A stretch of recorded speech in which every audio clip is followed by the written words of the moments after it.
Hello everyone, welcome to my channel.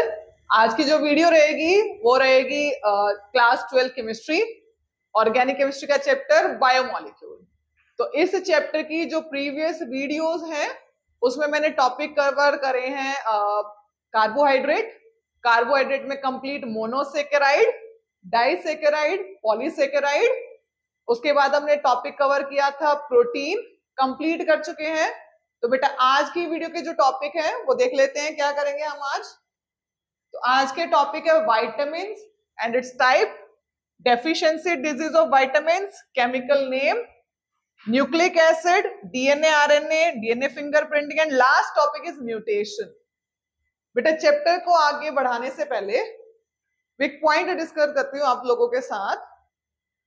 ये जो biomolecule chapter है ये हमारा ऑर्गेनिक केमिस्ट्री का चैप्टर है और ये बायोमोलिक्यूल कंप्लीट चैप्टर 7 मार्क का पूछा जाता है। ये बात मैंने प्रीवियस वीडियो में भी डिस्कस की। तो 7 मार्क बोर्ड एग्जाम के लिए इंपॉर्टेंट है क्योंकि पेपर तो 70 मार्क का आता है और चैप्टर आपके 10 है। तो ऑन एन एवरेज निकाले तो हर चैप्टर 7 मार्क का है ना, एवरेज, क्योंकि कुछ चैप्टर 9 के कुछ 6 के, एवरेज बता रहे हैं। तो 7 मार्क का यानी कि इंपॉर्टेंट चैप्टर है। और ये चैप्टर बच्चा क्या सोचता है कि मैं दिसंबर में जाके इसको पढ़ूंगा तो इजी चैप्टर है, इसको दिसंबर में जाके लर्न करूंगा। बेटा सबसे बड़ी गलती करता है बच्चा। क्यों? क्योंकि ये चैप्टर हमारा लर्निंग बेस्ड है। इसमें हमें फॉर्मूलेज लर्न करने हैं, प्रैक्टिस करनी है। वो प्रैक्टिस मांगता है ये चैप्टर। और दिसंबर में आपके पास इतना प्रेशर होता है आपके प्री बोर्ड का, आपके मॉक प्रैक्टिकल्स का, है ना, आपकी प्रैक्टिकल फाइल का। तो कुछ भी आप लर्न नहीं कर पाओगे, अपने माइंड में कोई फ्रेश टॉपिक फिट नहीं कर पाओगे। तो दिसंबर से पहले यानी अप टू नवंबर आपको अपना सारा सिलेबस क्या कर लेना है, कंप्लीट कर लेना है। पॉइंट क्लियर है? उसको पैक करके रख देना है कि 100% हम अपना सिलेबस क्या करें, कंप्लीट कर लें। जो दिसंबर है, दिसंबर में सिर्फ रिवीजन, दिसंबर सिर्फ रिवीजन के लिए होता है, रिवीजन करनी है। तो आपको क्या करना है भाई, सेल्फ स्टडी करनी है। हर हर सब्जेक्ट को डेली 1.5 आवर आपको देना है सेल्फ स्टडी के लिए। यानी राइटिंग वर्क जो है वो बेटा 11th-12th बोर्ड के लिए, जो 11th-12th क्लासेस हैं उनके लिए वो मैटर नहीं करता। सेल्फ स्टडी के लिए हमें क्या करना है, 1.5 आवर अपना निकालना है। पॉइंट क्लियर है? तो बिना टाइम वेस्ट किए टॉपिक को आगे बढ़ाते हैं। तो आज का टॉपिक है वाइटामिन। अब वाइटामिन एक बायोमोलिक्यूल, चैप्टर ही पढ़ रहे हैं। अब बायोमोलिक्यूल क्या होता है? वो मॉलिक्यूल जो हमारे लिविंग ऑर्गेनिज्म में प्रेजेंट है या वहां से आइसोलेट किए जा रहे हैं। बात समझो, या तो उसके अंदर प्रेजेंट है या वहां से क्या कर रहे हैं, आइसोलेट कर रहे हैं। Point clear? तो विटामिन क्या होते हैं? विटामिन वो केमिकल सब्सटेंस है जो हमारी बॉडी के लिए बहुत जरूरी है, बट इन लेस अमाउंट, बहुत लेस क्वांटिटी में रिक्वायर्ड है। हमारी बॉडी मोस्टली विटामिन को सिंथेसाइज नहीं करती, तो फिर कहां से लेंगे? तो डाइट के थ्रू में इंटेक करना होता है। ये जो विटामिन हैं ये हमें डाइट के थ्रू इंटेक करना होता है, हमारी बॉडी इसको सिंथेसाइज नहीं करती है। पॉइंट क्लियर है? अब विटामिन की अगर कमी हो जाए हमारी बॉडी में, हम प्रॉपर डाइट इंटेक नहीं करेंगे, तो विटामिन की अगर डेफिशिएंसी हो गई, कमी हो गई, तो उन्हीं को डेफिशिएंसी डिजीज बोलते हैं। जैसे आपने सुना विटामिन ए की डेफिशिएंसी हो गई है तो नाइट ब्लाइंडनेस, नाइट ब्लाइंडनेस मतलब रात को दिखना कम हो जाता है। क्लियर है? विटामिन सी, अगर हम सिट्रस फ्रूट या सिट्रस फूड, खट्टे फ्रूट अपनी डाइट में इंक्लूड नहीं करते हैं, क्लियर है, तो स्कर्वी, गम ब्लीडिंग, है ना, ये सारी प्रॉब्लम हमें हो जाती है। तो विटामिन हमारी बॉडी में ग्रोथ, डेवलपमेंट, जैसे प्रोटीन जरूरी है, जैसे कार्बोहाइड्रेट एनर्जी के लिए जरूरी है, फैट जरूरी है, वैसे विटामिन भी जरूरी है, but in very less amount. अगर विटामिन बढ़ जाती है, अगर हम एक्सेस इंटेक करते हैं विटामिन का, सभी का नहीं, कुछ विटामिन जो हमारी फैट सॉल्युबल विटामिन होती है, जो हमारी बॉडी में स्टोर हो जाती है, हमारे एडिपोज टिश्यू में, हमारे लीवर में, अगर उनका इंटेक हमने बढ़ा दिया, एक्सेस में ले लिया, तो उससे भी हमारी बॉडी को प्रॉब्लम हो सकती है। Point clear? तो विटामिन क्या है? विटामिन बायोमोलिक्यूल है जो हमारी बॉडी सिंथेसाइज, मोस्टली विटामिन को हमारी बॉडी सिंथेसाइज या प्रिपेयर नहीं करती है, नहीं प्रोड्यूस करती है, बट स्मॉल अमाउंट में हमें कहां से लेना होता है? स्मॉल अमाउंट में हमें डाइट के थ्रू लेना होता है। To perform specific biological function, यानी अपनी आईज की हेल्थ के लिए, अपनी हेयर्स की हेल्थ के लिए, अपनी स्किन के लिए, है ना। तो इन सब की केयर करने के लिए, इनको अच्छे से फंक्शन कराने के लिए हमें विटामिन का इनटेक अपनी डाइट के थ्रू, प्रॉपर डाइट के थ्रू लेना होता है, जिसे हम बैलेंस्ड डाइट बोलते हैं, जिसमें हमारा प्रॉपर अमाउंट कार्बोहाइड्रेट रहेगा, वेरी लेस अमाउंट फैट रहेगा, है ना, उसमें मिनरल्स भी रहेंगे, उसमें विटामिन भी रहेगा, प्रोटीन भी रहेगा। तो आप जूनियर क्लासेस से पढ़ते हो बैलेंस डाइट, क्लियर। तो विटामिन भी एक इंपॉर्टेंट बायोमोलिक्यूल है, क्लियर। चलो, टाइप्स ऑफ विटामिन। तो टू मेन टाइप के विटामिन होते हैं, water soluble vitamin and fat soluble. जैसे कि नाम से पता चल रहा है वाटर सॉल्युबल। अब वाटर सॉल्युबल, जब इन विटामिन को हम इनटेक करते हैं तो हमारी बॉडी में जाके भाई ब्लड में सॉल्युबल हो जाएगा। ब्लड एक्चुअल में है क्या, वाटर से बना हुआ है ना, तो उसमें सॉल्युबल हो जाएगा। अब वो फिल्ट्रेशन के लिए जाएगा, तो फिल्ट्रेशन के लिए जाएगा किडनीज में, और किडनी का मेन फंक्शन क्या है, ब्लड को फिल्टर करके वेस्ट को निकालता है, एक्सक्रीट करता है in the form of urine. तो जो वाटर सॉल्युबल विटामिन हैं वो यूरिन के through time to time body से एक्सक्रीट हो जाते हैं, यानी जितना हमारी बॉडी यूज करेगी, जितना उसको यूज करना है यूज करेगी, एक्स्ट्रा वाटर सॉल्युबल विटामिन को यूरिन के थ्रू एक्सक्रीट कर देगी। तो ये हमारी बॉडी में स्टोर नहीं होते वाटर सॉल्युबल विटामिन। तो कौन कौन से होते हैं water soluble? B, vitamin B complete. Complete मतलब इसको विटामिन बी कॉम्प्लेक्स बोलते हैं, जिसमें B1, B2, B6, B12 ये सारे आते हैं। तो पूरा बी, विटामिन बी कॉम्प्लेक्स हमारा वाटर सॉल्युबल रहेगा। विटामिन सी हमारा वाटर सॉल्युबल रहेगा। तो ये दोनों विटामिन को हमें रेगुलर बेसिस पर डाइट के थ्रू लेना चाहिए, क्योंकि हमारी बॉडी इनको स्टोर करके नहीं रखती है, वो इसको टाइम टू टाइम यूरिन के थ्रू एक्सक्रीट कर देती है as they are water soluble. Point clear? तो वाटर सॉल्युबल विटामिन कौन कौन से हैं? Vitamin B and vitamin C, these two are water soluble vitamins. Clear? Water soluble vitamin must be supplied regularly in diet. क्यों? अभी तो बताया क्यों रेगुलरली हमें लेना चाहिए, क्योंकि वाटर सॉल्युबल है, ये यूरिन के थ्रू एक्स्ट्रा जो होंगे वो निकल जाएंगे, साथ साथ एक्सक्रीट हो जाएंगे, स्टोर नहीं होंगे बॉडी में फॉर फर्दर यूज। क्लियर? तो ये हमें क्या करना होगा, ये हमारी बॉडी में स्टोर नहीं होता एक्सेप्ट विटामिन B12 को छोड़कर। क्लियर? नेक्स्ट है फैट सॉल्युबल विटामिन। अब हमारी बॉडी में adipose tissue under the skin, skin के नीचे पूरी बॉडी में एडिपोज टिश्यू होता है, जिसमें फैट स्टोर होता है। हमारी बॉडी का फैट, अगर हम एक्सेसिव फैट यूज करते हैं, इनटेक करते हैं, तो उस एडिपोज टिश्यू की थिकनेस बढ़ना स्टार्ट हो जाती है। अब जो फैट सॉल्युबल विटामिन है, जैसे vitamin A, vitamin D, E, K, these vitamin are fat soluble. तो जितना हमारी बॉडी, मैंने पहले ही बताया कि विटामिन का जो requirement is very very less, है ना, for proper functioning of organ. Vitamin की जो requirement is very very less, हमने एक्सेस में इनटेक कर लिया, तो क्या होगा, ये जो फैट सॉल्युबल विटामिन है ये बॉडी में जाके या तो लीवर में स्टोर हो जाएंगे, या जो हमारे स्किन के अंडरनेथ जो हमारा एडिपोज टिश्यू है उसमें स्टोर हो जाएंगे। क्लियर है?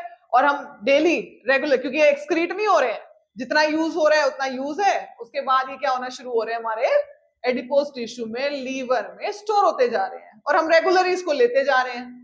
तो जो हमारा स्टोरेज वाला विटामिन है वो तो यूज अप नहीं हो पा रहा, जिसकी वजह से हमारी बॉडी में विटामिन की एक्सेस हो जाएगी, और इस विटामिन की एक्सेस को हम क्या बोलते हैं, हाइपर विटामिनोसिस। यानी एक्सेस में अगर हम ये फैट सॉल्युबल विटामिन लेते हैं तो उससे भी हमारी बॉडी को प्रॉब्लम होना स्टार्ट हो जाती है। इसलिए बोला कि विटामिन हमारी बॉडी को required in very less amount. Clear है? तो इसलिए हमें बैलेंस्ड डाइट लेनी चाहिए, प्रॉपर अमाउंट हमें सब कुछ लेना चाहिए। क्लियर? तो कौन कौन से विटामिन है fat soluble? A, D, E and के। अच्छा, विटामिन एच जिसका केमिकल नेम बायोटीन है, ये एक्सेप्शन रहेगा, ना तो ये वाटर सॉल्युबल है और ना ये फैट सॉल्युबल है। Point clear? अगर वाटर सॉल्युबल विटामिन का एक्सेस हम कर लेते हैं तो एक्सक्रीट हो जाएगा, तो उससे डरने की जरूरत नहीं है। डरना क्या है, उसको रेगुलरली लेना है, ये डरने वाली बात है कि हम रेगुलर अपने डाइट में उसको इंटेक कर रहे हैं या नहीं, उसके एक्सेस से नहीं डरना। एक्सेस से डरना है फैट सॉल्युबल विटामिन के, क्योंकि वो बॉडी में स्टोर होते जा रहे हैं और एक्सेस अगर उनका स्टोरेज हो गया तो हाइपर विटामिनोसिस वाली प्रॉब्लम हमें फेस करनी पड़ेगी। क्लियर है? तो एग्जाम में विटामिन से जो टॉपिक पेपर में आते हैं, विटामिन की डेफिनेशन नहीं पूछी जाएगी। एक तो इसके type, what are fat soluble vitamins, water soluble vitamins, इनमें डिफरेंस, कौन कौन सी विटामिन है, एग्जांपल दो।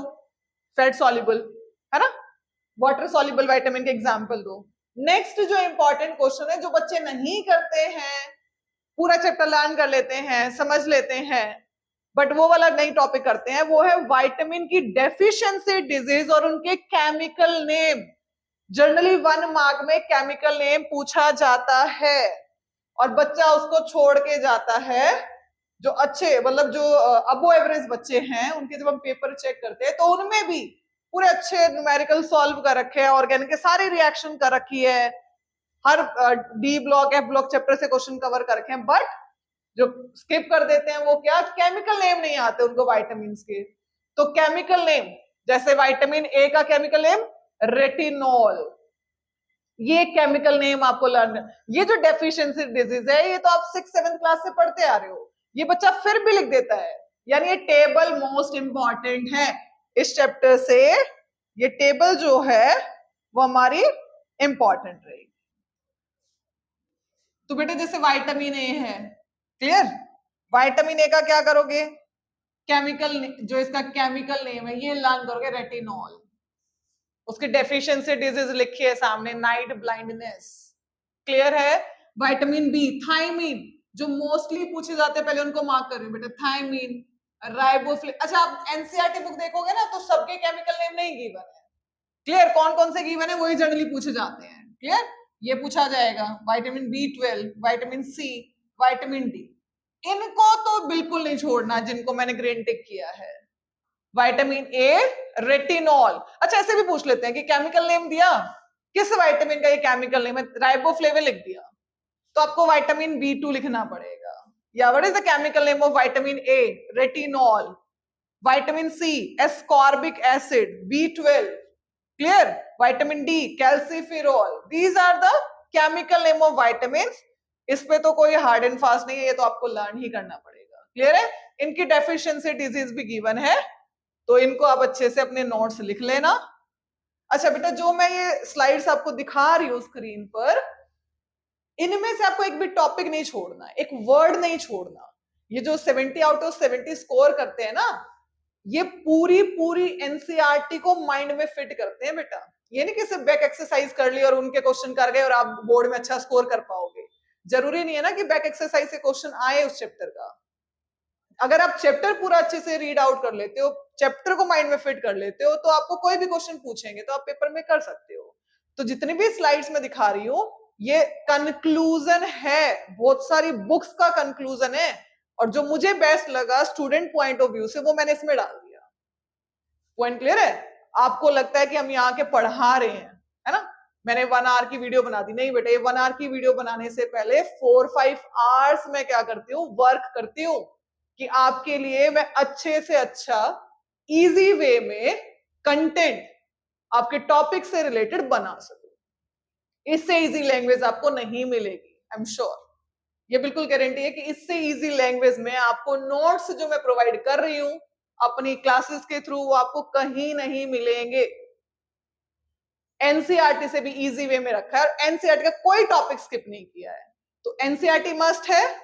क्लियर? वैसे ही उस चीज को ध्यान में रख के हर टॉपिक को कवर किया है, तो ध्यान रखेंगे कि ये केमिकल नेम आपको छोड़ के नहीं जाने। और पहले ही बोला, अभी लर्न कर लो, एक बार लर्न करने से हमें सिर्फ 30-40% ही लर्न होता है। हमारा ब्रेन फर्स्ट टाइम में 30-40% ही कैप्चर करता है, रिटेन करके रखता है। जब तक हम उसको 50-60%, उसको 70-80%, 100% बनाना हमारा काम है। कैसे? उसको सेकंड टाइम पढ़ेंगे वो 50% हो जाएगा, उसको थर्ड टाइम पढ़ेंगे, हमें लगता है सेकंड टाइम पढ़ने में कि हमें 100% लर्न हो गया। मैम तो ऐसे ही बोल रही थी 50% होगा सेकंड टाइम पे, बेटा वो 2 या 3 दिन ही याद रहेगा, जो थ्योरी बता रही हूं पढ़ने की, एटलीस्ट 4 से 5 बार उस टॉपिक को डीपली पढ़ो। एक दिन में नहीं, एक दिन में एक ही बार पढ़ो अच्छे से समझ के। फर्स्ट टाइम आपको टाइम लगेगा, हो सकता है आपको एक छोटा सा टॉपिक पढ़ने में पूरा 1 घंटा लग जाए, लेकिन जब सेकेंड टाइम आप उसी टॉपिक को पढ़ोगे तो it will take very less time, maybe in half an hour. जब उससे नेक्स्ट टाइम पढ़ोगे तो हो सकता है 20 मिनट में कवर हो जाए, और नेक्स्ट टाइम पढ़ोगे तो 5 मिनट में, और जब बोर्ड के टाइम पे पढ़ोगे तो क्विक रिवीजन आपको करनी पड़ेगी सिर्फ उसकी। क्लियर है? तो पढ़ाई ऐसे नहीं हो जाती एक बार में जो पढ़ के कहता है मुझे बिल्कुल तैयार हो गया, मुझे 100% आ गया, वो अपने आप को धोखा दे रहा है, यानी उसको पता ही नहीं चल रहा है कि उसका ब्रेन एक बार में कितना कैप्चर कर रहा है। तो एटलीस्ट 4 से 5 टाइम हमें पढ़ना होता है। क्लियर? किसी भी टॉपिक को ब्रेन में फिट करने के लिए। चलो move to next topic, nucleic acid and the last biomolecule.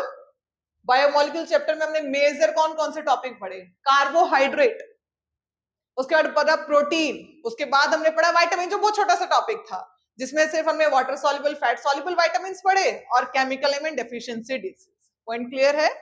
अब लास्ट टॉपिक है न्यूक्लिक एसिड चैप्टर का। अब ये न्यूक्लिक एसिड क्या होती है? आपने अपने जूनियर क्लासेस में साइंस में पढ़ा डीएनए आरएनए, बेटा वही न्यूक्लिक एसिड है। डीएनए पढ़ा deoxy ribose nucleic acid, RNA पढ़ा राइबोज न्यूक्लिक एसिड। ये कहां होते हैं? डीएनए हमारे सेल में जो न्यूक्लियस होता है उसके अंदर प्रेजेंट होता है ना? क्या काम है डीएनए का? ये हमारे जो सेल्स हैं, सेल यानी जो पेरेंट सेल है, पेरेंट सेल से डॉटर सेल, जब सेल हमारा डिवाइड, इतना तो आप पढ़ चुके हैं 9th-10th में, बेशक अब 11th-12th में आपके पास बायो नहीं है, बट 10th में अप टू 10th आपने बायो पढ़ी है कि सेल डिवाइड करते हैं। हमारी बॉडी के जो सेल हैं वो ग्रोथ और जब डेवलपमेंट करते हैं तो सेल डिवाइड करते हैं। तो जो हमारा मेन सेल है जो डिवाइड करके 2 सेल बना रहा है, उस मेन सेल को पेरेंट सेल बोलते हैं, और जो 2 सेल बने उनको डॉटर सेल बोलते हैं। तो वो बिल्कुल आइडेंटिकल होते हैं, जो जो डॉटर सेल वो आइडेंटिकल है। वो आइडेंटिकल किसकी वजह से है? कि जो हमारा मेन पेरेंट सेल था उसका जो जेनेटिक मटेरियल स्टोर था डीएनए की फॉर्म में, वो ही जाके डिवाइड होके उन 2 सेल में आया है, जिसकी वजह से वो जो हमारे डॉटर सेल हैं they are identical with their parent cell. Point clear? जिसकी वजह से हमारी पूरी बॉडी के सेल क्या हो जाते हैं? आइडेंटिकल हो जाते हैं। तो डीएनए जो है वो पेरेंट से यंग वन में जेनेटिक मटेरियल ट्रांसफर करता है, इनहेरेंट कैरेक्टर ट्रांसफर करता है। आपने देखा है कि आपके जो फीचर्स हैं वो आपके पेरेंट से सबसे ज्यादा मिलते हैं, है ना? हो सकता है कुछ परसेंट आपके ग्रैंड पेरेंट से मिले, आपके नेबर से तो नहीं मिलते ना। उसका रीजन क्या है? क्योंकि आपके पेरेंट से आपके अंदर जेनेटिक मटेरियल ट्रांसफर हुआ है, इनहेरेंट कैरेक्टर्स आए आपके पेरेंट्स के कैरेक्टर, वो आए किसकी वजह से? वो इस डीएनए की वजह से ही आए हैं। तो डीएनए कहां प्रेजेंट होता है? अब डीपली पढ़ना है तो बायो पढ़ो, जितना केमिस्ट्री में चाहिए उतना मैं आपको बताऊंगी यहाँ पे। तो डीएनए सेल के अंदर न्यूक्लियस होता है जिसको ब्रेन बोलते हैं, ब्रेन ऑफ सेल। न्यूक्लियस को क्या बोलते हैं? Brain of cell. तो डीएनए न्यूक्लियस के अंदर प्रेजेंट होता है। अब न्यूक्लियस के बाहर जो फ्लूइड है जिसको साइटोप्लाज्म बोलते हैं, उसमें आरएनए प्रेजेंट होता है, और डीएनए और आरएनए मिलके हमारी बॉडी के लिए प्रोटीन सिंथेसाइज भी करते हैं। क्लियर? तो आज का टॉपिक है हमारा nucleic acid, and nucleic acid are of 2 type, DNA and RNA. And what is the meaning of nucleic acid? Again it is a polymer. जैसे प्रोटीन में बताया नेचुरल पॉलीमर, स्टार्च को बताया natural polymer, similarly nucleic acid भी polymer है। देखो लिखा है बायोपॉलीमर। बायो मतलब जो लिविंग के अंदर होता है, जो सिर्फ लिविंग में होता है। Point clear? लिविंग चाहे प्लांट हो, उनके अंदर प्लांट सेल्स होते हैं, सेल के अंदर हमारा न्यूक्लियस होता है, और न्यूक्लियस के अंदर हमारा डीएनए होता है। चाहे वो एनिमल हो चाहे ह्यूमन हो, all are under category bio, है ना? लिविंग। पॉली मतलब मैनी, मर यानी यूनिट, यानी जो न्यूक्लिक एसिड है एक टाइप का बायोपॉलीमर है, और ये किसी छोटी छोटी यूनिट के जुड़ने से बना है। यानी छोटी जो हमारा DNA RNA, it is a type of natural biopolymer. और ये पॉलीमर है, तो यानी डीएनए जो है वो छोटी छोटी यूनिट के जुड़ने से बना है, तो वो छोटी यूनिट को हम मोनोमर नाम देते हैं। मोनो मतलब सिंगल यूनिट, वो सिंगल यूनिट जो अपने आप को सेवरल टाइम रिपीट करके पॉलीमर बनाती है। तो न्यूक्लिक एसिड की अगर हम हाइड्रोलिसिस करें, उसकी मोनोमर यूनिट बताएं, तो monomer unit is nucleotide. What is the monomeric unit of nucleic acid? It is nucleotide. पूछे प्रोटीन की मोनोमेरिक यूनिट क्या? Amino acid. स्टार्च की मोनोमेरिक यूनिट पूछे, स्टार्च किस छोटी यूनिट के रिपीटिशन से बना है? ग्लूकोज। अब अगर चैप्टर पहले स्टार्टिंग से कर लिया आपने, तो अल्फा डी प्लस ग्लूकोज। पूछे सेलुलोज किससे बना है? What is the monomeric unit of cellulose? तो it is beta D plus glucose. तो सिमिलरली न्यूक्लिक एसिड की जो मोनोमेरिक यूनिट है जिसके रिपीटेशन से बना है is nucleotide. It is nucleotide. तो न्यूक्लियोटाइड के रिपीटेशन से हमारे न्यूक्लिक एसिड बनता है। And what is nucleotide? अब न्यूक्लियोटाइड क्या है? न्यूक्लियोटाइड 3 सब्सटेंसेस से बना है। अब वो 3 सब्सटेंसेस कौन कौन से हैं? न्यूक्लियोटाइड के 3 पार्ट होते हैं। एक तो शुगर। कौन सी sugar? Pentose. What is the meaning of pentose? 5 carbon sugar.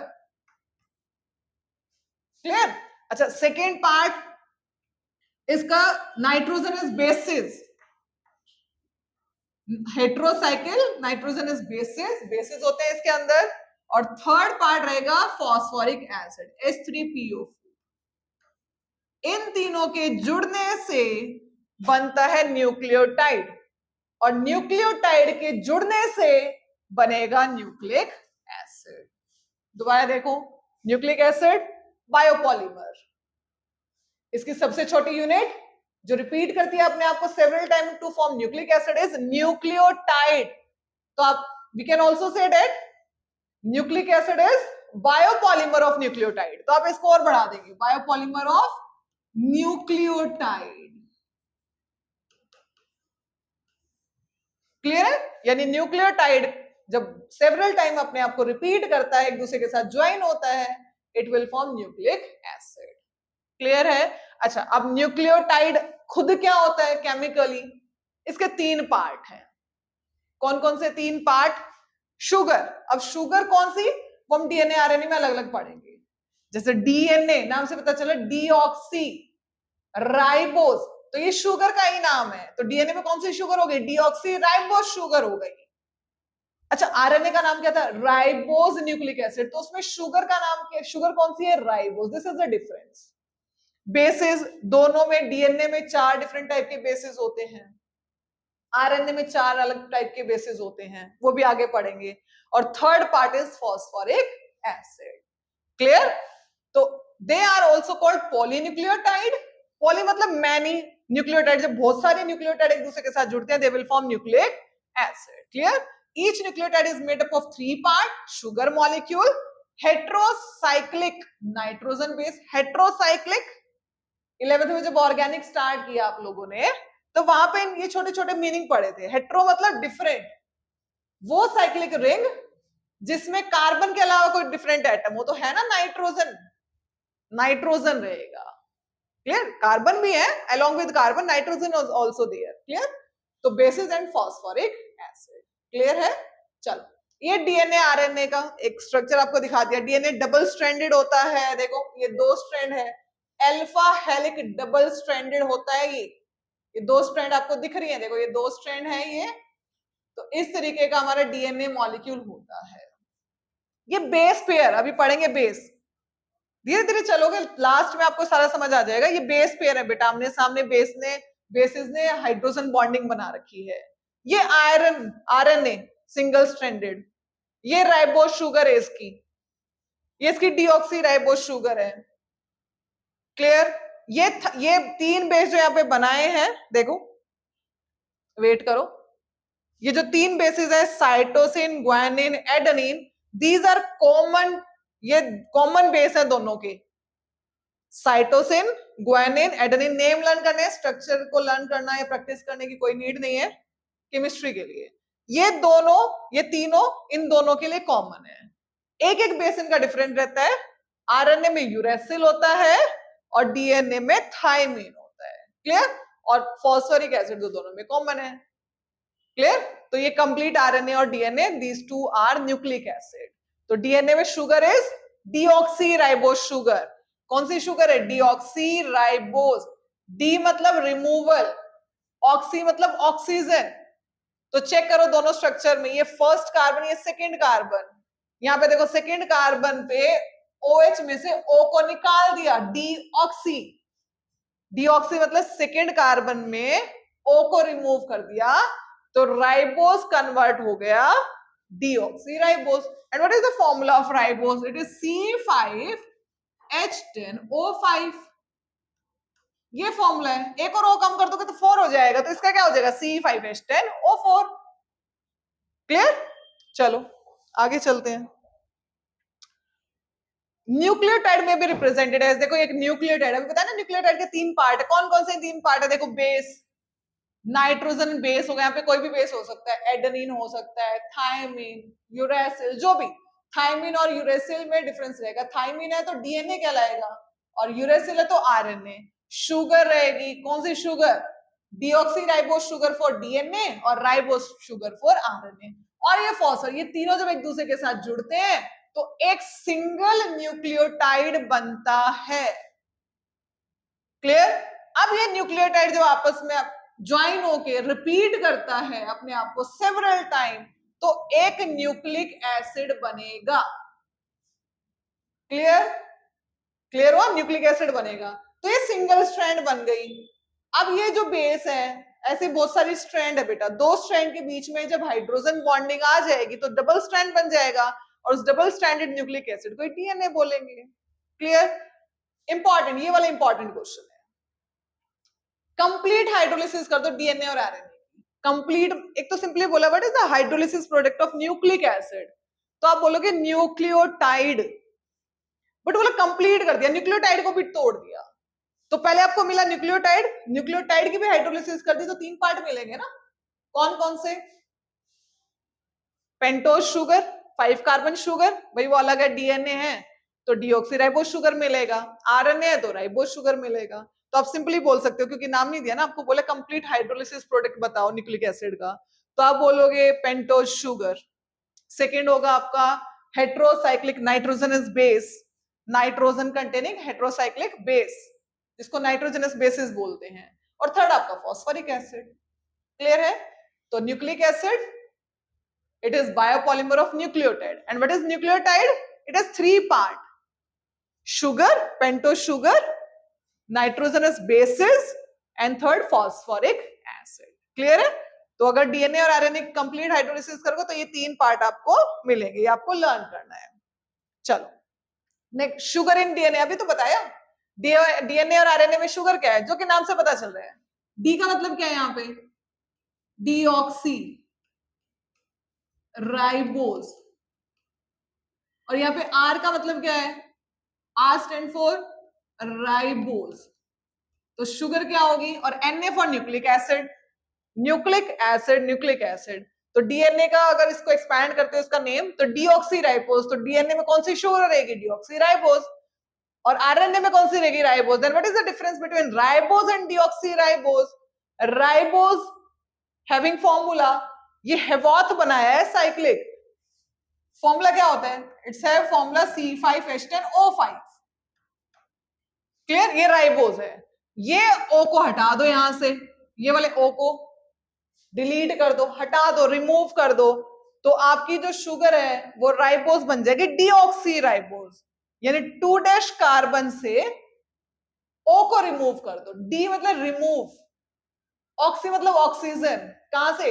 It is 2', ये लिखा ना बीटा D2, 2 मतलब ये 2' जो है वहां से डीऑक्सी कर देना है। सेकेंड कार्बन से, राइबोज में सेकेंड कार्बन से अगर आप O को रिमूव कर देंगे तो राइबोज शुगर बन जाएगा डीऑक्सीराइबोज। क्लियर? तो ये बोला है 2 pentose sugar have been isolated. DNA से जो मिलता है वो है बीटा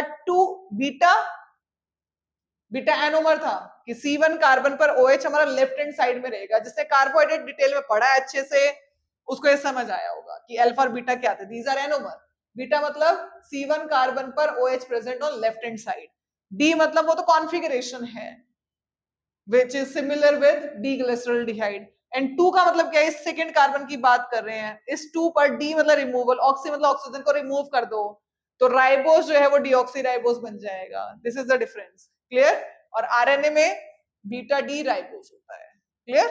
चलो नेक्स्ट देखो बेसिस। ये इंपॉर्टेंट है 1 मार्क के लिए, मोस्ट इंपॉर्टेंट क्वेश्चन इस टॉपिक का। भाई 2 टाइप के बेसिस होते हैं, प्यूरिन एंड पिरिमिडिन।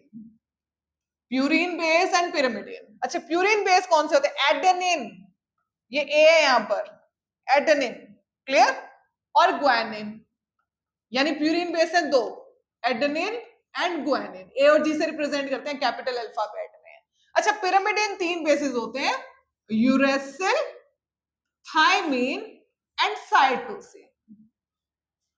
अब क्वेश्चन क्या पूछेंगे आपको एग्जाम में कि which pyrimidine base is bases are present in DNA. कौन से पिरामिडिन बेस डीएनए में प्रेजेंट होता है? ये कौन सा पिरामिडिन बेस डीएनए में प्रेजेंट नहीं होता? तो बहुत ध्यान से सुनना है, क्वेश्चन को बहुत ध्यान से पढ़ना है। कौन सा पिरामिडिन बेस आरएनए में प्रेजेंट है? कौन सा पिरामिडिन बेस आरएनए में प्रेजेंट नहीं है? कौन से प्यूरिन बेस डीएनए में प्रेजेंट है? तो प्यूरिन और पिरामिडिन जो टॉपिक है न्यूक्लिक एसिड, इसमें से बिल्कुल अच्छे से लर्न करना है। तो एडेनिन यानी प्यूरिन बेस दोनों में कॉमन है, सेम डीएनए में भी रहेंगे और आरएनए दोनों में, दोनों रहेंगे।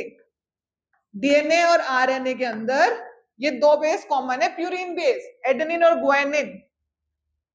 डीएनए में भी एडेनिन रहेगा, आरएनए में भी रहेगा, ठीक है, और ग्वानिन भी दोनों में रहेगा। यानी एडेनिन और ग्वानिन डीएनए और आरएनए दोनों के अंदर प्रेजेंट होते हैं। अब आते हैं पिरामिडिन। टोटल दोनों के अंदर 4 बेस हैं। तो डीएनए में कौन से बेस होंगे, यहां लिखेंगे चारों, और आरएनए में कौन से बेस होंगे वो लिखेंगे। ध्यान देना है, पहले तीनों कॉमन लर्न करो। एडेनिन दोनों में होता है, ये रहा एडेनिन। ग्वानिन भी दोनों में होता है, क्लियर है। साइटोसिन भी दोनों में रहेगा। यहां पे आता है डिफरेंस, यूरेसिल रहेगा आरएनए में और थायमिन रहेगा डीएनए में। This is the difference. RNA और डीएनए के बेसिस जो हैं 4 यहां पे डिफर करते हैं। तो डीएनए में क्या रहेगा, थायमिन, और आरएनए के अंदर क्या रहेगा, यूरेसिल। ये 4th बेस जो है ये डिफर रहेगा। तो नाइट्रोजन कंटेनिंग हेट्रोसाइक्लिक जो बेस हैं, डीएनए में भी 4 होते हैं, आरएनए में भी 4 टाइप के होते हैं। प्यूरिन बेस कॉमन रहेंगे। प्यूरिन बेस पूछे डीएनए के यही लिखने हैं, आरएनए के पूछे तो भी लिखने हैं।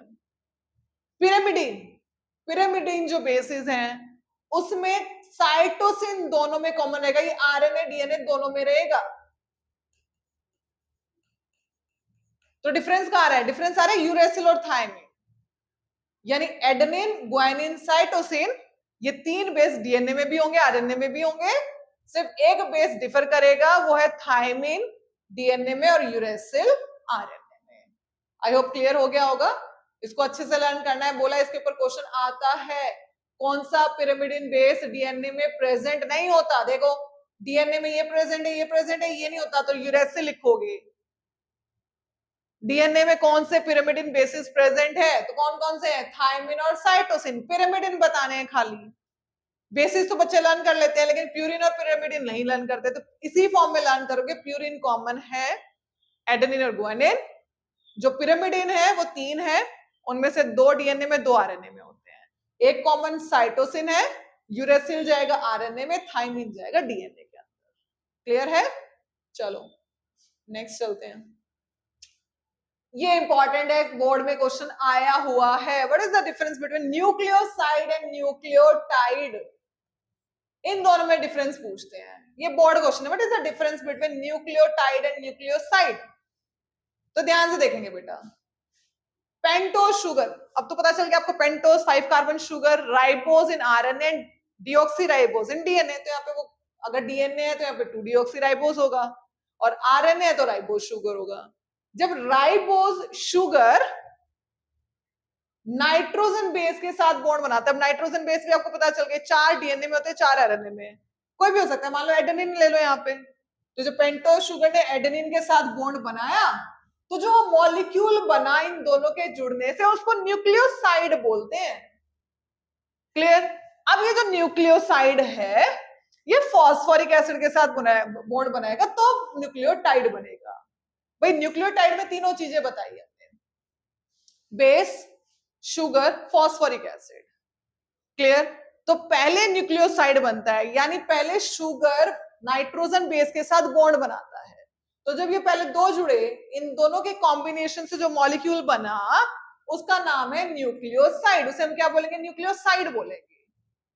क्लियर? जब ये न्यूक्लियोसाइड फॉस्फोरिक एसिड के साथ बॉन्ड बनाएगा तो न्यूक्लियोटाइड बनेगा। मतलब ये हो गया शुगर, शुगर ने बॉन्ड बनाया बेस के साथ, और इन दोनों के बॉन्डिंग से जो मॉलिक्यूल बना उसे हम बोलेंगे न्यूक्लियोसाइड। अब ये जो न्यूक्लियोसाइड है ये किसके साथ बॉन्ड बनाएगा? ये फॉस्फोरिक एसिड के साथ बॉन्ड बनाएगा। फॉस्फोरिक एसिड का फॉर्मूला भी बताया H3PO4, इसके साथ बॉन्ड बनाएगा। क्लियर है? तो अब ये क्या बन जाएगा? तो ये फाइनली बन जाएगा न्यूक्लियोटाइड। तो जैसे लिखा है स्क्रीन पर बिल्कुल वैसे ही आपको एग्जाम में लिख के आना है कि when pentose sugar form bond with nitrogenous base, बढ़ाना चाहते हो कितना ही बढ़ा लो, हेटेरोसाइक्लिक नाइट्रोजनस बेस, है ना, it will form nucleoside, and when nucleoside form bond with phosphoric acid it will form nucleotide. तो मोस्ट इंपॉर्टेंट क्वेश्चन मार्क कर लेना इसको और लर्न कर लेना एज इट इज आता है। प्रीवियस ईयर पीवाईक्यू क्वेश्चन देखोगे बहुत बार पूछा गया है ये क्वेश्चन। क्लियर है? चलो, ये न्यूक्लियोटाइड का एक स्ट्रक्चर दे दिया आपको, इसको लर्न करने की नीड नहीं, बस आपको पता होना चाहिए अपनी सेल्फ नॉलेज के लिए। ये नाइट्रोजनस हेटेरोसाइक्लिक क्यों बोला? देखो ये कार्बन है ना, जैसे बेंजीन जैसा दिख रहा है आपको 6 कार्बन, बट इसमें कार्बन को रिप्लेस कर दिया नाइट्रोजन। अगर ये सारे कार्बन होते तो उसको होमोसाइक्लिक बोलते हैं। तो हेटेरोसाइक्लिक मतलब कार्बन के अलावा दूसरे एटम चेन के अंदर है, इस साइक्लिक रिंग के अंदर है। ये नाइट्रोजनस बेस शुगर के साथ बॉन्ड बनाया, तो यहां तक जो ये बॉन्ड बनी इन दोनों के कॉम्बिनेशन से बन गया हमारा न्यूक्लियोसाइड। अब जब इस न्यूक्लियोसाइड ने इस फॉस्फेट के साथ जब बॉन्ड बनाई, ये इधर उधर जुड़ेगा भाई, ये ऑक्सीजन भी यहां से बॉन्ड बनाएगा, ये ऑक्सीजन भी बॉन्ड बनाएगा। पॉइंट क्लियर है? तो जब ये आपस में जुड़ेंगे तो ये जब न्यूक्लियोसाइड इस फॉस्फोरिक एसिड के साथ जुड़ा तो फाइनली बन गया न्यूक्लियोटाइड। क्लियर है? एग्जाम पॉइंट ऑफ व्यू जो लास्ट अभी स्लाइड दिखाई उसमें जो दिखाया वही लिखना है आपको। ये सिर्फ आपके नॉलेज के लिए कि एक्चुअल में सिंगल हमारा न्यूक्लियोटाइड दिखता कैसे। जब ये अपने आप को रिपीट करेगा सेवरल टाइम तो पूरी न्यूक्लिक एसिड बन जाएगी। अगर वो सिंगल स्ट्रैंड बनी है तो आरएनए रहेगा, और डबल स्ट्रैंड बनी है तो डीएनए। बेसिस भी डिफर करते हैं, बताया ना, यूरेसिल और थायमिन, यूरेसिल आरएनए में, थायमिन डीएनए में। शुगर में भी डिफरेंस है बताया, इसलिए ये वाला स्पेस खाली छोड़ा है 2-1 वाला, ठीक है, क्योंकि यहां पर अगर OH है तो राइबोज है, और H है खाली तो 2-डीऑक्सीराइबोज है। क्लियर? चलो, डीएनए आरएनए में डिफरेंस ये आप बहुत छोटी क्लासेस से पढ़ते आए हो।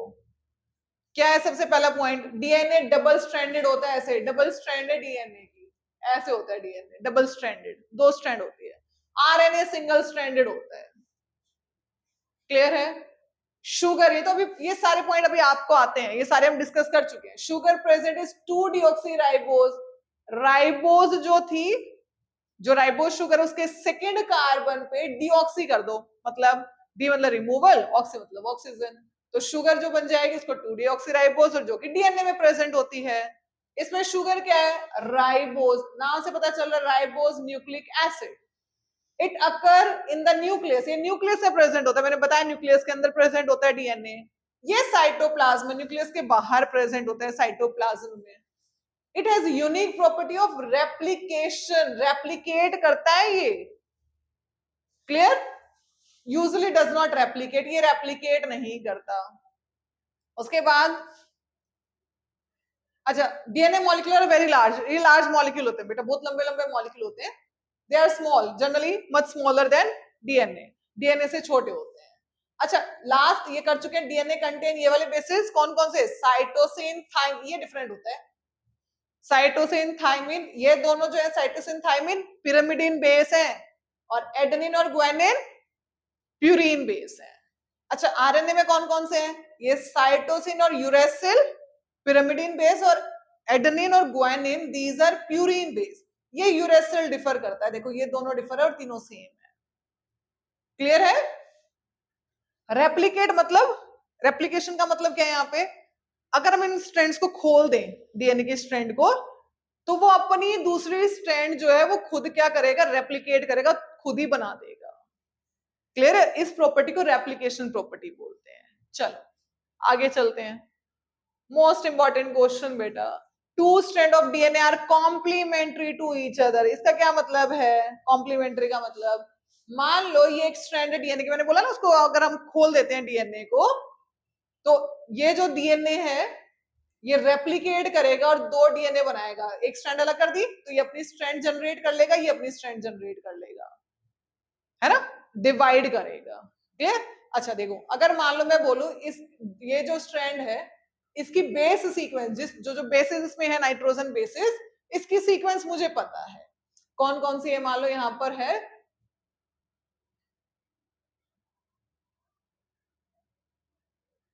देखो यहां पर कौन कौन से है, मान लो मैंने बोला एडेनिन है, यहाँ पे साइटोसिन है, यहाँ पे थाइमिन, फिर यहाँ पे एडेनिन है और यहाँ ग्वानिन है। इस तरीके से बेस सीक्वेंस मुझे एक स्ट्रैंड की पता है, तो दूसरी स्ट्रैंड की हम खुद बता सकते हैं। क्यों? ऐसा क्यों? क्योंकि we know adenine always form two hydrogen bond with thymine, तो एडेनिन के अगेंस्ट दूसरी स्टैंड पे हमेशा थाइमिन होगा, क्योंकि एडेनिन हमेशा जो है वो थाइमिन के साथ दो हाइड्रोजन बॉन्ड बनाता है, यानी थाइमिन एडेनिन के साथ दो हाइड्रोजन बॉन्ड बनाएगा। साइटोसिन और ग्वानिन एक दूसरे के साथ जुड़ते हैं, तो साइटोसिन जो है यानी प्यूरिन पिरामिडिन के साथ जुड़ता है, इतना ध्यान रखो। तो साइटोसिन ग्वानिन के साथ 3 हाइड्रोजन बॉन्ड से हमेशा अटैच होता है। तो अगर हमें एक स्ट्रैंड के बेस सीक्वेंस दे दे तो दूसरे स्ट्रैंड के बेस सीक्वेंस हम बता सकते हैं। तो सी के अगेंस्ट कौन होगा, जी होगा। ग्वानिन कितनी बॉन्ड से अटैच होगा, 3 बॉन्ड से। तो ये सेकंड वाले स्ट्रैंड के हमें बेस सीक्वेंस पता चलते जा रहे हैं। थाइमिन एडेनिन के साथ 2 हाइड्रोजन बॉन्ड बनाता है, एडेनिन थाइमिन के साथ 2 हाइड्रोजन बॉन्ड बनाता है, ग्वानिन साइटोसिन के साथ 3 हाइड्रोजन बॉन्ड बनाता है।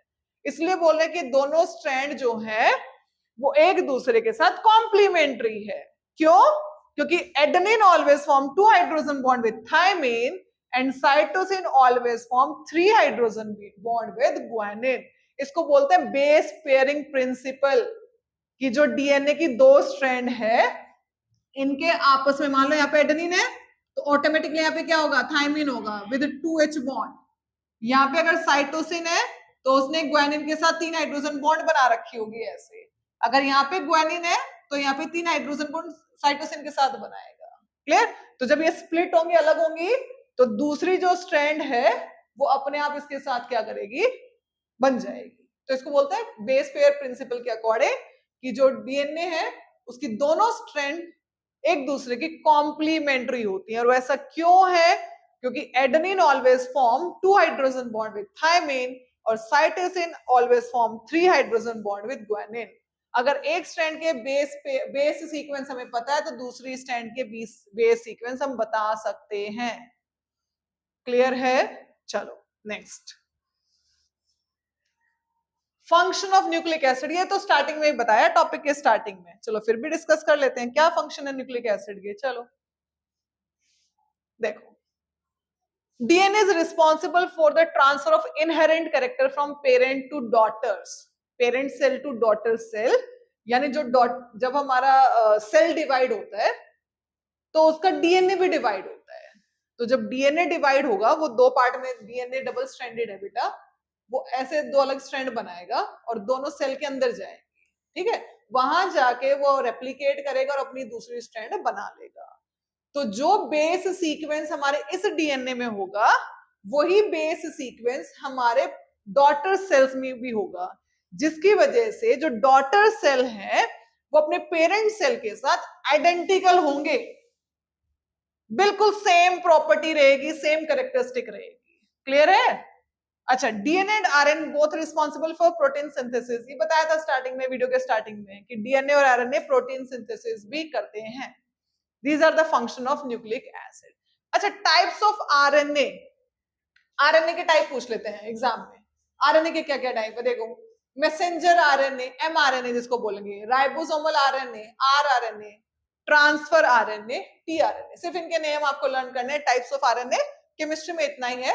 बायो में आपको, बायो में चैप्टर आपने 11th में पढ़ा है, जिनके पास बायो रही है ना, बायो है, तो 11th में ये चैप्टर कर चुके, तो वहां पे उन्होंने डिटेल में पढ़ा है। बट केमिस्ट्री में सिर्फ हमें इतना ही करना है, टाइप्स ऑफ आरएनए, ये 3 टाइप के आरएनए है, messenger, ribosomal, transfer RNA. Clear है? चलो नेक्स्ट चलते हैं। DNA fingerprinting. अभी डीएनए फिंगरप्रिंटिंग क्या होती है?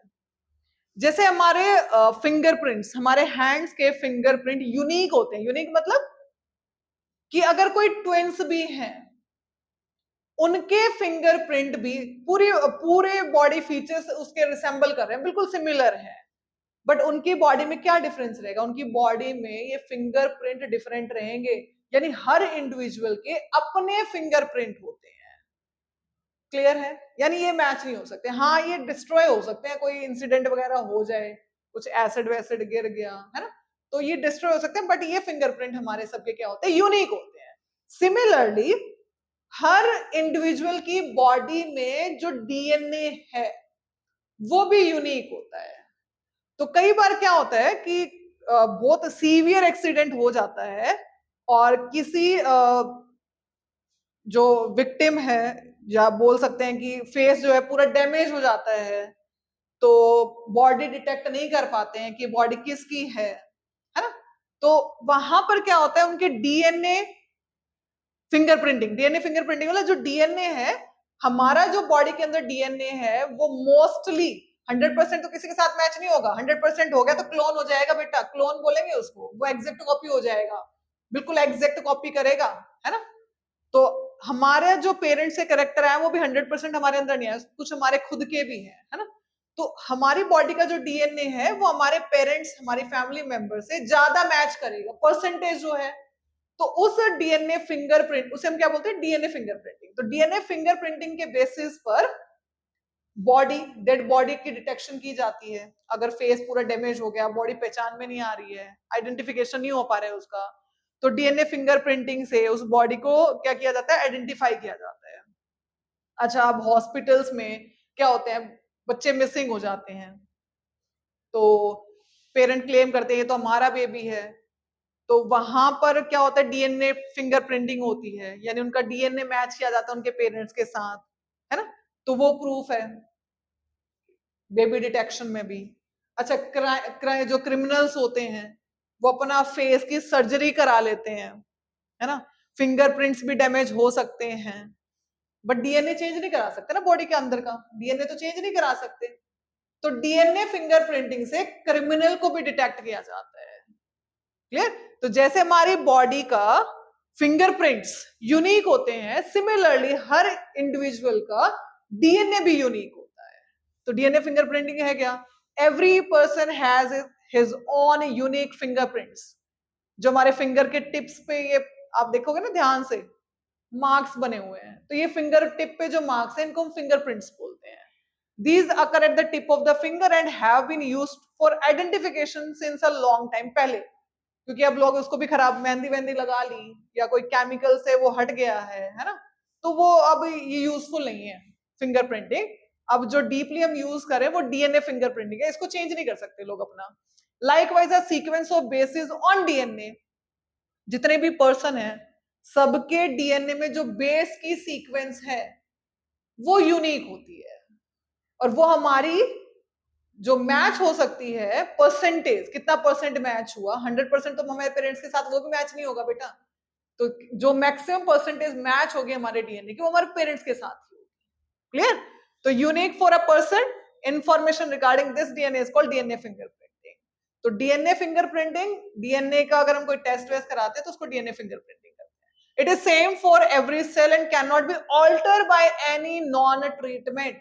भाई फेस की सर्जरी करा लेगा, इंप्रेशन को मिटवा सकता है, फिंगरप्रिंट्स को, बट डीएनए को कोई भी चेंज नहीं करा सकता। क्लियर है? तो इसलिए जो आजकल यूज हो रही है treatment to detect dead bodies, for detection of criminal, for parent detection, their baby detection, वो सारी इसको बोलते हैं डीएनए फिंगरप्रिंटिंग। तो जो अभी यूज हो रही है वो डीएनए फिंगरप्रिंटिंग है। चलो, in forensic laboratories for identification of criminals, ये इसके यूजेस है, कहां कहां इनको यूज किया जा रहा है। To determine the paternity of person, clear.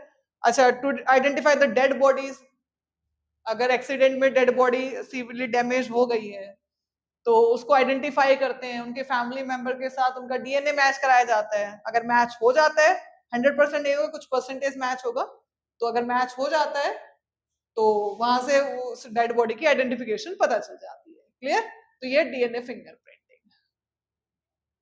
And the last topic, mutation. ये चैप्टर बायोमोलिक्यूल का लास्ट टॉपिक है, म्यूटेशन। जब हमारा सेल डिवाइड करता है, अब इसको बहुत ध्यान से समझना, जब हमारा सेल डिवाइड करता है, मान लो ये हमारा सेल है, इसके अंदर ये बहुत सारे सेल दिखाए हैं और ये सेल का डीएनए यहां पे आपको खोल के दिखा दिया, देखो। क्लियर? अच्छा, अब जब ये डीएनए डिवाइड करेगा, मैंने बताया ना डिवाइड रेप्लिकेट करेगा, तो रेप्लिकेशन के टाइम पर या तो किसी रेडिएशन की वजह से, हार्मफुल रेडिएशन, केमिकल की वजह से, इस डीएनए की बेस सीक्वेंस में कोई चेंज आ जाए या ये डीएनए डैमेज हो जाए यहां से किसी भी वे में, है ना। कौन कौन से वे देखो लिखा है, बाय रेडिएशन, कोई केमिकल एजेंट या वायरस की वजह से। आपने बहुत सारी हॉलीवुड मूवीज देखी हैं जो वायरसेस पर बनी है बेटा, तो आपने देखा कि वायरस की वजह से जो बेबीज हैं, है ना, मदर वॉर्म में, जब उनका डीएनए ट्रांसफर हो रहा था, रेप्लिकेट हो रहा था, तो प्रोटीन सिंथेसिस में चेंज आ गया, एक डिफरेंट टाइप की प्रोटीन बना दी, तो उनके फिजिकल फीचर ही बदल जाते हैं, वो अपने पेरेंट्स के साथ बिल्कुल मैच नहीं करते, वो एलियन जैसे लगते हैं, उनके जो फीचर्स हैं वो एनिमल जैसे होते हैं, वो म्यूटेशन का कारण है। अच्छा, और क्या हुआ, अब ये जो सेल था डिवाइड कर रहा था, इसमें क्या हुआ, डीएनए में डैमेज आ गया, बट हमारी बॉडी ना रिपेयर भी करती है साथ साथ। अगर छोटा मोटा डैमेज आया तो बॉडी उसको रिपेयर कर देती है, बट रिपेयर करने में फेलियर हुआ, रिपेयर नहीं कर पाए, तो वो सेल क्या बनेगा, डीएनए डैमेज की वजह से जो सेल बना वो एक एबनॉर्मल सेल बनेगा। जो कैंसर, कैंसर क्या होता है, कैंसर कोई, भाई कैंसर जो है वो एबनॉर्मल ग्रोथ ऑफ सेल होती है, और वो एबनॉर्मल, आपने सुना ना कैंसर क्यों हो जाता है, भाई हमें रेडिएशन के कांटेक्ट में आ गया, यूवी रेडिएशन, एक्सरे जो हम कराते हैं बहुत सारे, है ना, ये हमें नहीं कराने चाहिए, क्योंकि रेडिएशन की वजह से कोई अगर बाय चांस किसी सेल पे वो स्ट्राइक करे और उसका डीएनए में कोई डैमेज आ गया तो एबनॉर्मल सेल बन जाएगा वो, और एबनॉर्मल सेल मतलब वो ग्रोथ करेगा इनफाइनाइट टाइम, वो डिवाइड करता जाएगा, रुकेगा ही नहीं, उसी को कैंसर बोल देते हैं, और वो बन गया ट्यूमर, ट्यूमर में बदल जाएगा। तो ये जो ट्यूमर है, ये जो कैंसर है, ये म्यूटेशन की वजह से होता है। या मैंने बताया कि जब बेबी मदर के वॉर्म में है और वो बहुत ज्यादा इनटेक करे अल्कोहल का या ड्रग्स का, केमिकल एजेंट्स का, है ना, या क्या बोलते हैं, बहुत सारे अल्ट्रासाउंड या बहुत सारे रेडिएशन के कांटेक्ट में आए, वायरस के कांटेक्ट में आए, तो वो जो बेबी बॉर्न होगा उसमें म्यूटेशन की वजह से उसके फिजिकल फीचर्स में बहुत डिफरेंस आ सकता है। क्लियर है?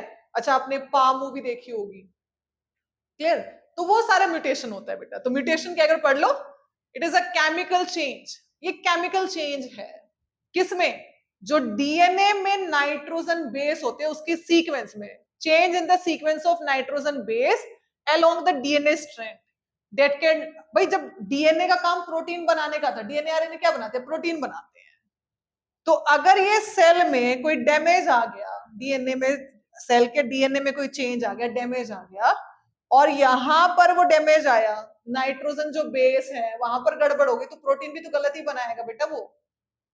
पॉइंट क्लियर है? तो protein with altered amino acid sequence, these changes are caused by, अभी बताया कोई रेडिएशन हो सकती है, हार्मफुल रेडिएशन, जैसे सन से यूवी रेडिएशन आ रही है, उसको तो ओजोन ट्रैप कर लेती है ना, बट कुछ परसेंट तो आ रही है ना अर्थ पे।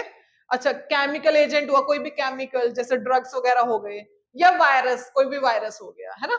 मोस्ट ऑफ दीज चेंजेस, ये जो डैमेज हो रहे हैं जनरली मोस्टली डीएनए मॉलिक्यूल के अंदर, वो ऑटोमेटिकली रिपेयर हो जाते हैं, बट रिपेयर नहीं हो पाता तो उसी को म्यूटेशन बोल देते हैं। अगर ऑटोमेटिकली रिपेयर हो गए तो ठीक हो जाएगा, बट रिपेयर नहीं हो पाता तो म्यूटेशन हो जाती है। क्लियर है?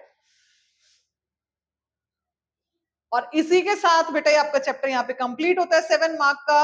तो अगर आपने बायोमोलिक्यूल की सारी वीडियोस मेरी देखी हैं तो पूरा मैंने 7 मार्क का चैप्टर कवर किया है, कोई भी टॉपिक स्किप नहीं हुआ है। पॉइंट क्लियर है? तो अगर वीडियोस आपको अच्छी लगती है तो चैनल को सब्सक्राइब करें, और मैंने पूरे चैप्टर की प्लेलिस्ट भी बनाई है ताकि आपको कोई कंफ्यूजन ना हो कि कौन सी वीडियो कहां से जोड़ के देखनी है, इसका पार्ट कहाँ है। पॉइंट क्लियर है? तो आप प्लेलिस्ट से भी वीडियोस को देख सकते हैं।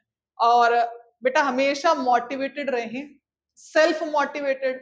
ये ना हो कि किसी के कहने से आप मोटिवेट हो रहे हो। एक एग्जांपल देती हूँ आपको। मेरा स्टूडेंट था 2016 में, ठीक है, अमन नाम का एक बच्चा था। तो वो बच्चा क्या था कि पीटीएम में जब मेरे पास आता अपने पेरेंट्स के साथ, तो उसके पेरेंट्स भी उसकी थोड़ी सी बताते कमियां, वो बच्चा भी अपनी कमी डिस्कस करता, हम उसे थोड़ा मोटिवेट करते। तो 3-4 डेज वो मोटिवेटेड रहता, 3-4 डेज पीटीएम के बाद बहुत अच्छे से पढ़ता था। उसके बाद फिर उसके नेक्स्ट पीटीएम पे पेरेंट्स आते, मंथ वाइज पीटीएम होती है ना, जनरली 11-12 की पीटीएम मंथली होती है। फिर पेरेंट्स कहते हैं कि जब आप इसको मोटिवेट करते हो 3-4 डेज तक वो मोटिवेटेड रहता है, उसके बाद फिर से डल होना शुरू हो जाता है। बट ऐसे नहीं करो, सेल्फ मोटिवेटेड, मैं कर सकता हूं, करूंगा। कोई भी चीज इम्पॉसिबल नहीं है पढ़ाई में। मेरी कमी है, मैं जो उसको नहीं पढ़ रहा हूं, ये अगर माइंड में रखोगे, अपनी स्टडीज के लिए टाइम निकालोगे प्रॉपर, ये जो आपका इंस्टाग्राम है, फेसबुक है, इसको छोड़ दो। जो भी गेमिंग वगैरह आप खेलते हो इसको छोड़ दो। जो भी डिस्ट्रैक्शन है, हर बच्चे को पता होता है मेरी डिस्ट्रैक्शन क्या है। कुछ गर्ल्स हैं वो लॉन्ग हेयर रखती हैं, उनको लगता है कि बार बार इनको बनाने में मेरे को टाइम वेस्ट, कट कराओ बेटा, क्योंकि फिलहाल जो है अपने फ्यूचर पे ध्यान रखो, और सारी चीज सेकेंडरी है, वो आपको बाद में भी मिल सकती है। क्लियर है? जो भी फैसिलिटी, जो भी शौक आप पूरा करोगे वो अपने बेसिस पे करोगे। पेरेंट्स सिर्फ आपको 2 टाइम की रोटी देंगे, शौक पूरा करना है अपने पैसों से करोगे, वो आपको डिसाइड करना है कि आपको कहाँ जाना है, आपके शौक किस तरीके के हैं, आपको कैसा फ्यूचर अपना बनाना है। तो हमेशा मोटिवेटेड रहो, हमेशा पढ़ाई करो, और वीडियोस अगर अच्छी लगे तो लाइक करो। Thank you.